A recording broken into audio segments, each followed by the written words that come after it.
I'm down with it. Hey everybody, Ryan Nolan here with Spike Fitness. We're gonna start a podcast today on motivation, why it's a great place to start, but not a long-term solution. We got Greg Olsen here with Go Training, and we're gonna get started today. If you want to introduce yourself, Greg, go ahead. Yeah. So, I'm just a humble trainer from backwoods, absolutely nowhere, Georgia, just trying to make it big in the city, you know? So, but yeah, and motivation's been this thing that really has interested me for a while because like I hear it all the time, like people using motivation to like if, they people hear me about what my schedule looks like and there's like, oh, you must be motivated. And quite honestly, like most of the time I don't want to do the things that I'm doing. If I'm being perfectly frank, like I don't want to wake up early and cook all my food for the day. I don't want to eat the same foods every day. I don't want to always work out. And like, so just wanted to, uh, shed some light and potentially some nuggets, some thought points that people can kind of take away from this. So I'm excited. Thank you so much, Ryan. I'm excited Yeah, about this. totally, man. I feel the same exact way. People ask me like, "Oh, you must be so motivated," or "What excites you every morning?" And like, really, man, it's just I want the results, and I know that routine is going to get me there. And Mhm. I think motivation is a super great tool to get you started, right? Like we all have these New Year's resolutions, right? But data Yeah. shows that about 2, 3 weeks in, that really starts to falter off. So where is that gap we got to bridge, right, between motivation and routine and discipline, right? And how do you get there? And that's kind of what we're going to talk about today. And the power of motivation is great. Like you can watch a video or be inspired by somebody like, for example, like I love watching videos of Arnold Schwarzenegger or hearing him talk, right? Like that gets me motivated. And like those days that I'm really tired, I'll put that on in my headphones and get started. Is that going to keep me going through my workout? No. So how do we bridge that, right? So how do we build those healthy habits? How do we break that motivation trap? And how do we get into routine and discipline? Yeah. And for me, like just briefly around that point is like it's about having a very clear thing that I want or a goal that I have. Um like I've been obsessed with strength for several years now, and one of the things that I want to do is deadlift 500 pounds, which is no amazing feat of strength in the scope of humanity, but it would be huge for me. And so I tell you what, man, sometimes my back, like just my body feels broken, and like I don't want, like my legs are sore, and I'm still supposed to deadlift that day, and oh, like, but what keeps me in the trenches is understanding where my motive or like where my efforts are taking me. And motivation is a fantastic way to get started. I was motivated, therefore I got started, right? But I can almost akin that to a lighter.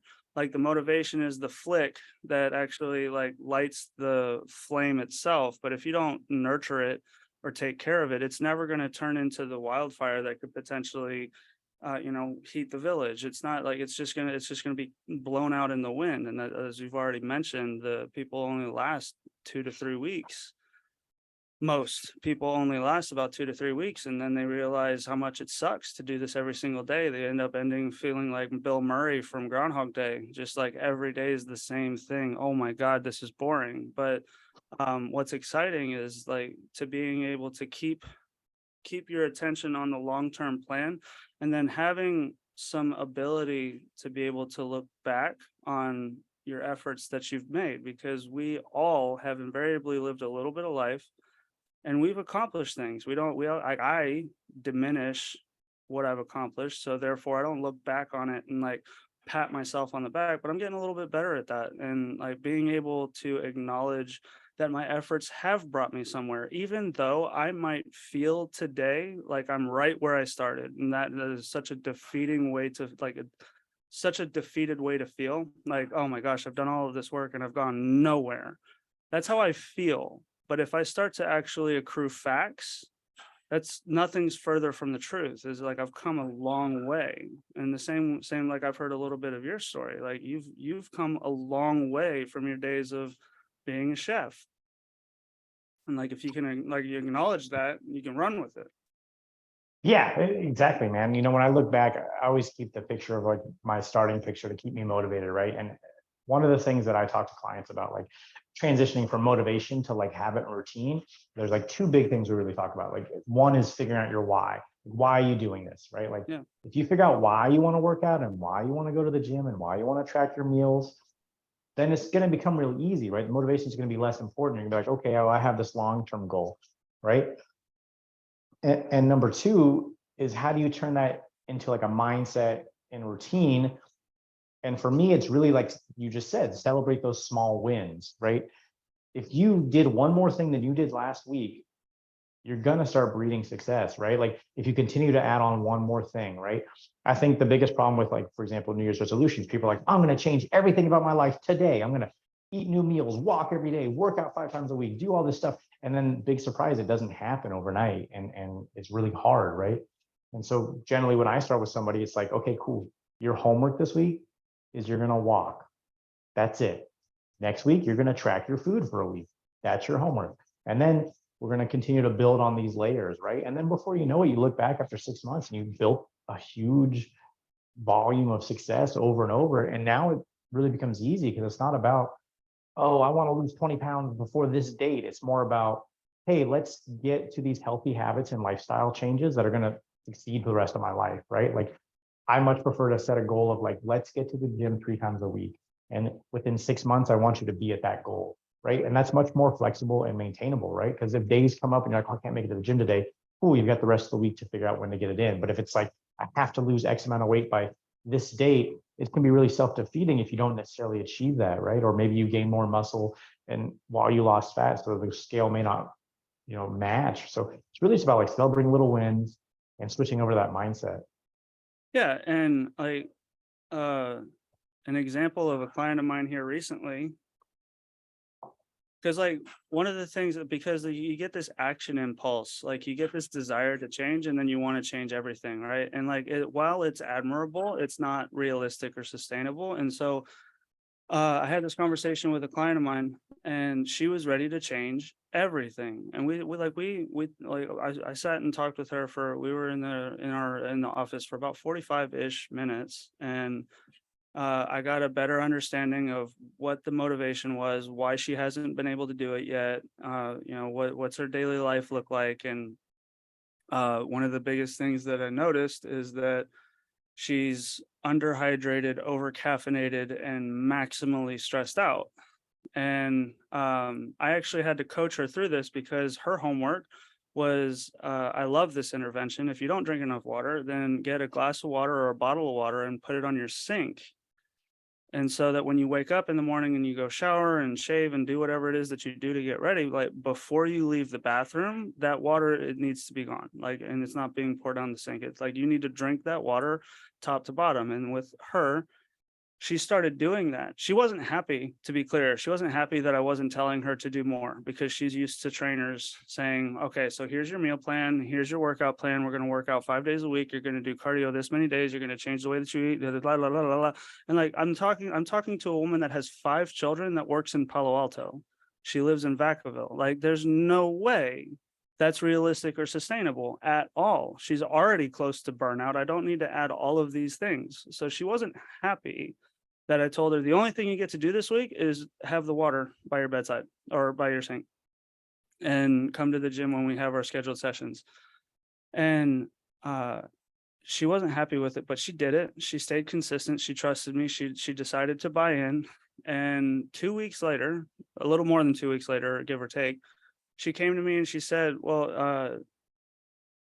so she what she told me is that she started drinking the water. She realized that she wasn't craving the coffee as much, so she would typically end up walking out of the house without the coffee. And then because she didn't have the caffeine in the morning, she didn't feel a crash at around 11 or 12 o'clock. And so she wasn't as likely to go reach for that energy drink at 1 o'clock. And she was more hydrated throughout the day. And by being hydrated and having a little bit less caffeine, I just asked, oh, and I didn't say anything about that. I just asked her curiously, is like, well, how do you feel about your workload, your family life, your commute? And she's like, well, I'm like, it's not much easier, but I don't feel as tense anymore. And I didn't tell her to do any of that. Like, I didn't tell her to cut the caffeine. I knew that she needed to cut the caffeine, but I didn't tell her that, because like, tell someone that's addicted to caffeine to knock off their Starbucks habit, good luck. Yeah. But like, she stopped, or she just started this one habit, and other things started to fall away. Her water intake more than doubled. Her caffeine intake got cut to a third.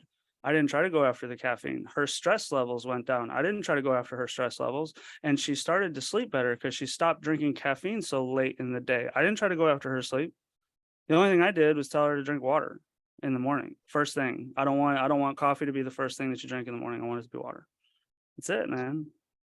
Yeah, man. So like, I love that analogy, and I love how that works out. Like, people, like there's the term downward spiral, and I always try to talk about the opposite, like the upward spiral, right? Like Sure. once you start doing these little bit of habits, like you're gonna start wanting to do better, right? Like example is like when you work out consistently, you generally tend to start eating healthier, mostly because you want to perform better at the gym the next day. Like you're less likely to eat a bunch of fried food and stuff that's going to make you feel, weighted down if you have to work out the next day, right? And Yeah. same with that. That's like the same example with this water. She just started drinking water. Now she's craving less caffeine. Now she's stressed out less.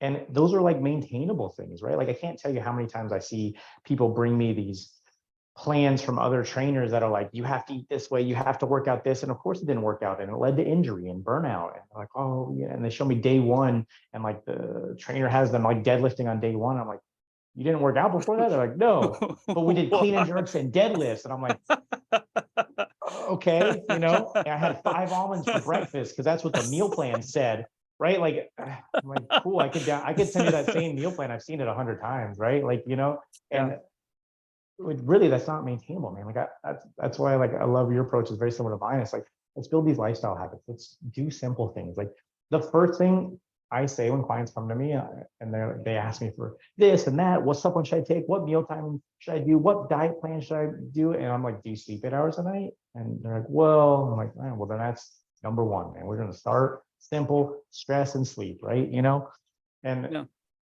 I think these things really like can help bridge that gap between motivation. Like, yeah, we're motivated to change. That's why clients are in front of us. They've taken action. They've gone past pre-contemplation. They're into action mode, right? But we need to maintain this, right? We need to become habitual, right? And so like that mindset shift from motivation to discipline is little, right? Like you talk about like the book Atomic Habits. It's you just do 1% better. You're gonna be so much farther ahead if you just continue to do that 1%, mhm, 1%. Like the person that I was when I weighed 240 pounds and didn't work out and was tired all the time. Couldn't imagine a quarter of the things I do now as the person I am now. But the person I am now is like, okay, cool. We got to get up at 4 a.m. to go to the gym. Cool, whatever. It's one more step, right? Like right, I'm not a morning person. Like there's no part of me that when my alarm goes off before sunrise, that's like, yeah, we get to go to the gym. It's like my life dictated that I ran out of time during the day. My kids got school at a certain time. I, it's what happened, right? Like if right. I go on vacation, I immediately revert back to like sleeping until 11, staying up till 3, right? But my current life doesn't allow that. So people look at that and are like, oh, you must be so disciplined. And I'm like, not really, man. I just want the end result. Like I just like the end result and I know what it Yeah, takes for me to get there. And so like that for me has been like the biggest mindset shift is again, that why. Like, why do we want to do this? We want to live happier, healthier lives, you know? absolutely. And like, inherently, we want to try to make it, as trainers, as coaches, whatever. Like, we want to try to make it as applicable as possible, so that it is possible for our people.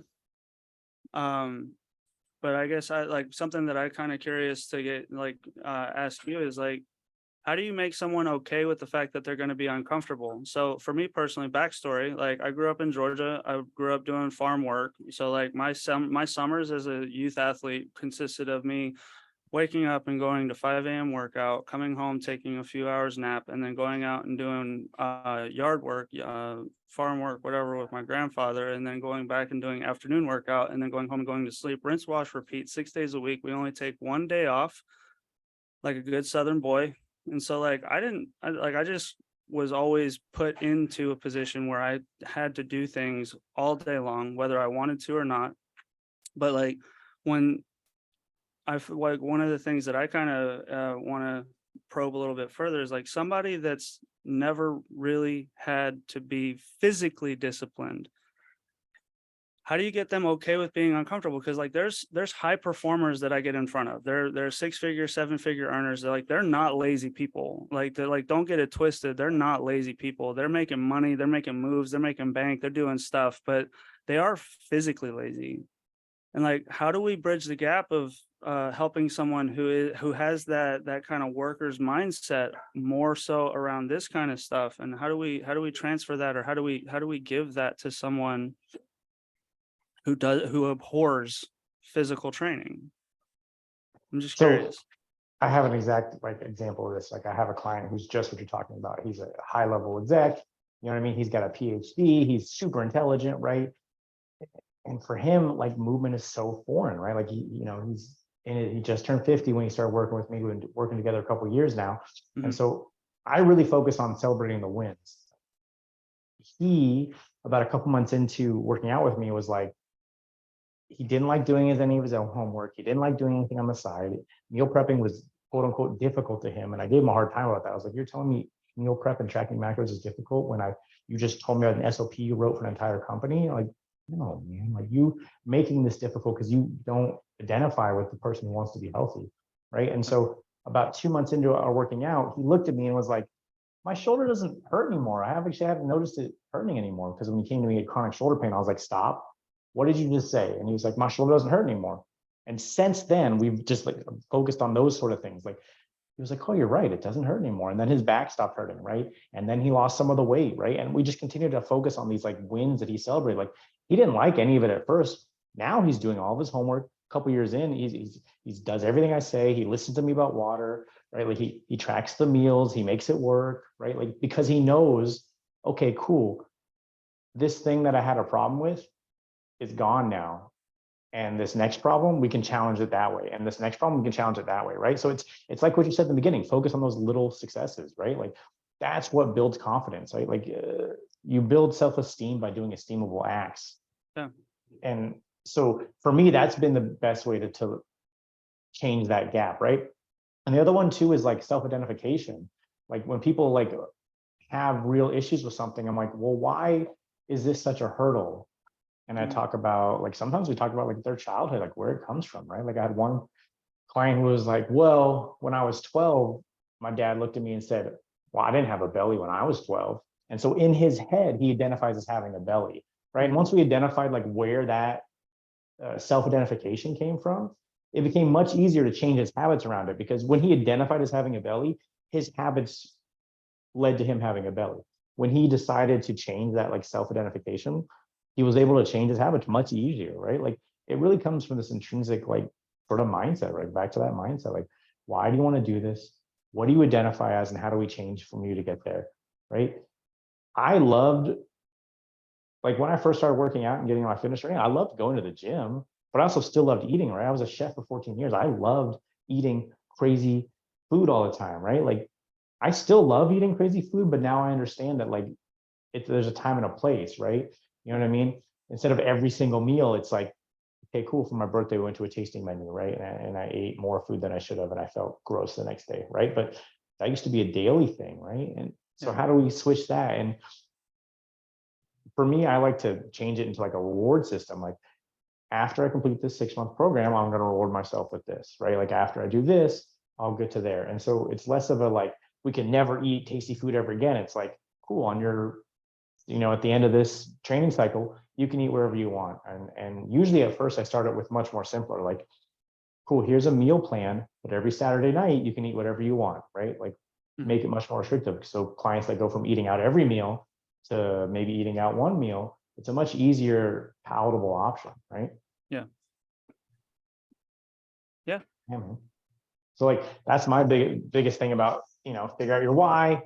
And then, you can always do like create an accountability partner, right? Like tell your friends what you're going to do, make sure that they know your plan. You're much more likely to stick to it if you tell everybody about it. If you make a New Year's resolution and just be like, okay, I'm going to change this thing. But if you tell your partner, tell your kids, tell your, coworkers, tell everybody that you're going to do something, you're much more likely to stick to it, because now you have like your reputation to hold, right? Yeah, there's a reputation, but I like my experience with that uh, at least with a couple of people, like I've asked people to hold me accountable and they agreed to doing it. And then when it came time, like nobody called me out. So like I'm totally on board with it. But the caveat that I would add to that, or the asterisk that I would add to that, is make sure that you have somebody that you like, you're like got some brotherly love, and like some type of older brother, younger brother kind of vibe, or sister, whatever, but like that kind of sibling relationship. Doesn't have to actually be a sibling, but somebody that's going to be like, hey man, you're kind of screwing up right now, and do it in a way that doesn't harm. Because sometimes, like when like people are critical of themselves, and we don't need to be yet another voice. We don't need to have yet another voice that kind of adds to that narrative. But like I've got two people that I'm thinking of right now. I tell them what I'm going to do, and I told, like, and so one of them will ask me, well, when is it going to get done? And like they follow up with me on that, and like it's not like they're like intentionally making me feel bad, but when they follow up with me and say, hey man, you do that thing you said you're going to do, and I have to say no, I feel in a way, it's like I don't ever want to feel like this again. All right, fine, I'll do it. I'll do it, and like I'll be more like I'll live with more integrity next time. Yeah, and that's the key, man. It's just saying, okay, next time it's gonna be different, right? Like, but like also not falling back into that, like, okay, it's always tomorrow. It's like, you're right, I need to do this thing. Let's do it.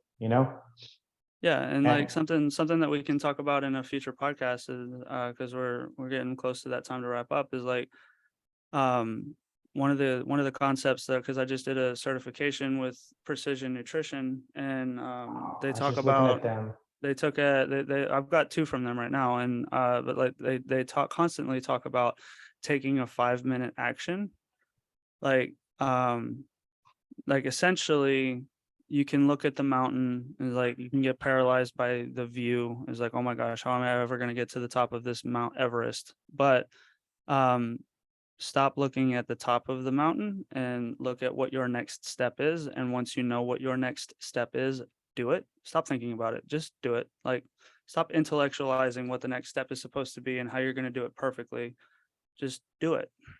So something that we can definitely dive more into. I definitely use that hack all the time, man. I have like a little timer on my watch, and I'll be like, all right, just do 10 minutes. And Yeah. of course, I end up finishing the entire thing. A lot of times I do it in 10 minutes too. I'm like, oh man, that was way quicker than I needed to be. Like, especially if it's like writing a blog or posting something, like, all right, spend 10 minutes doing it, get it done. Isn't that crazy? So I heard this said, and like this will be my last point, I guess, for right now. Yep. But like, um, if you give yourself an hour to do something, it will take you an hour to do it. But if you give yourself 3 hours to do the same task, it will take you 3 hours. And for me, that's been true. So if anything, I try to round down on how much time I think a task will take me, and then I'll set a timer, just like what you just talked about. I'll set the timer, and then like I work like my hair is on fire, and I may not get it done in that window of time, but you better believe that I'm a heck of a lot closer to being done than if I hadn't used that practice. Exactly, man. I totally relate to that. Awesome, man. This was a great podcast. I'm glad we hopped on and did this. Just to recap, this was about motivation. It's a great place to start, but let's move it into a habit and a routine, right? And really, how the way you get there is that mindset shift about why you want to do it, where you want to end up, and what the routine is going to be to get there. All right, man. Till next time. Peace.